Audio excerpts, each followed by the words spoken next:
5, 4, 3, 2, 1, start.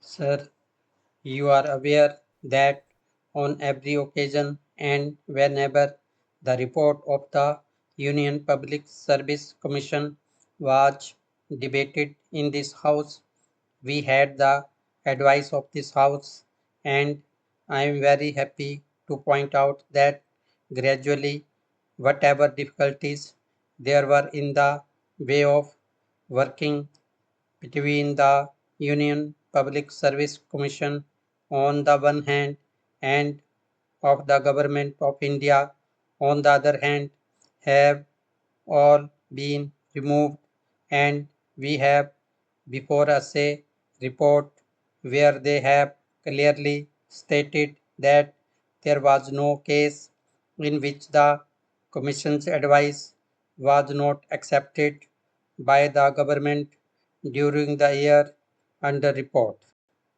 May I point out here that the general policy that the government has been following in this respect was to accept the Commission's advice whenever a reference had been made to them.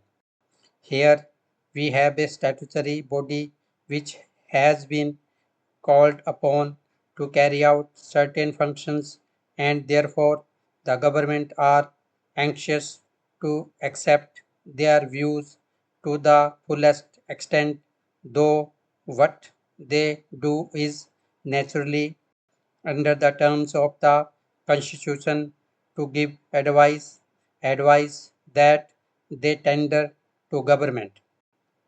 That is a factor which has to be noted in this connection. I would not like to deal at great length with the very illuminating report of the UPSC.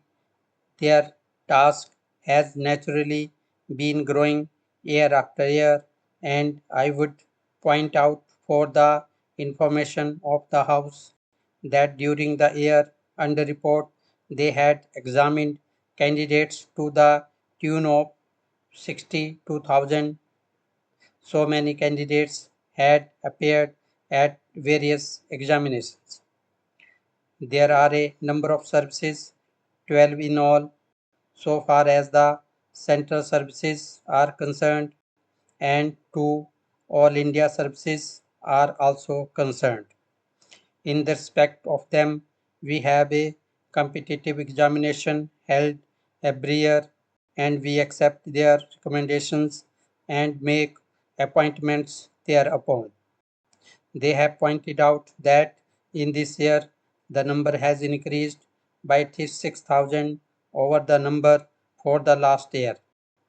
They have also further dealt with the lists of qualified candidates that they had supplied.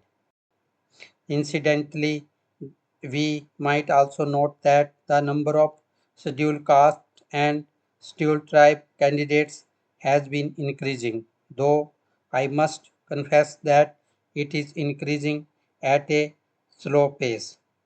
This question was discussed by this House the other day when there was a debate on the report of the Commission. I might also point out incidentally in this connection that the Government of India had requested and the Allahabad University has agreed to have tuition classes for intending candidates for these examinations. To a certain extent, their number has been rising. It is hoped that some of the other universities also in the south, in particular, will come to the aid of the government of India and start such tuition classes, because we are anxious that their number, consistent with the maintenance of proper standards of efficiency, ought to increase to the extent that it is possible. That also may be noted in this connection.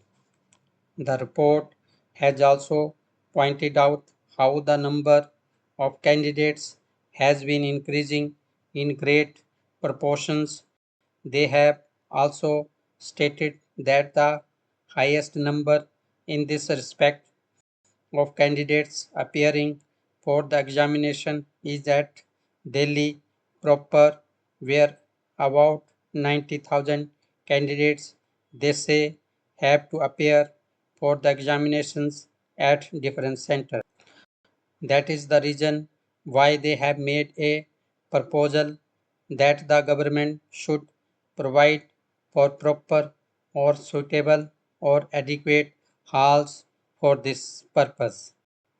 All the examinations are not held at the same time, and government will consider this question in as much as the UPSC has recommended this problem.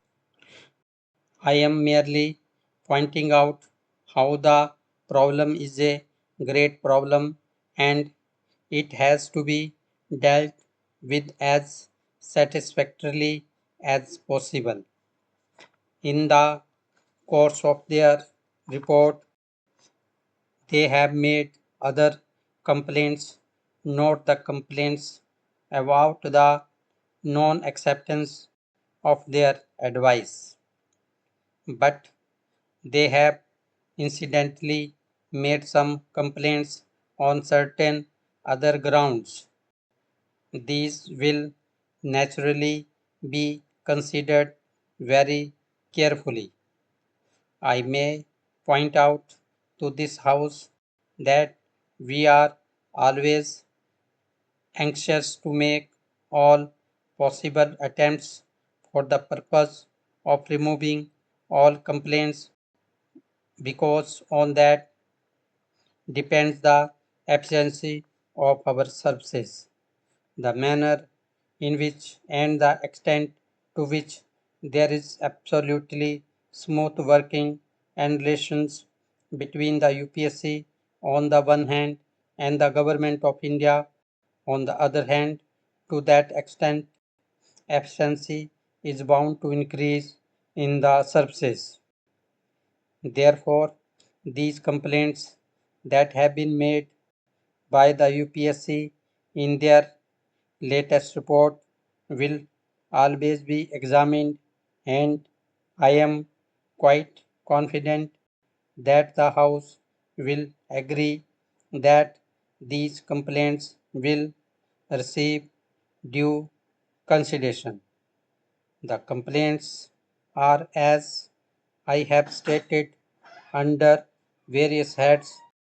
For example, they state that in some cases the appointments are delayed.